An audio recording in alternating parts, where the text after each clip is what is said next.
यहाँ मेरी हेडलाइट तोड़ दी, बॉस बेचारे के अंडे फोड़ दिए। नुकसान कौन भरेगा? तेरा बाप है। जाने देना मधु, बेचारा शरीफ लगता है। शरीफ? कहाँ से? शक्ल से तो ये लोफर लग रहा है, लोफर। फूलन देवी, क्या है? जबान को लगाम दे, ज्यादा चपड़ चपड़ करने की जरूरत नहीं है। अजय पैसे निकाल। साला मुर्गी चोर, तेरे अंडे का कितना हो रहा है? 500, सिर्फ 500। ये ले पकड़। और तेरे अंडे का? क्या? अरे तेरे गाड़ी का अंडा, हेडलाइट 500। 500। ये ले पकड़ 1000। 1000? ये 500 एक्स्ट्रा किस लिए? अभी बताता हूँ। इसलिए चला जाए। उड़। 1 मिनट। क्या है? ये लो 5000 रुपए। ये किस लिए? अभी बताती हूँ।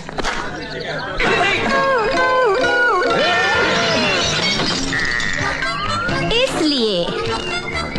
लेकिन ये तो 4000 का है। हाँ, बाकी 1000 टिप। समझे मेरे लल्लू।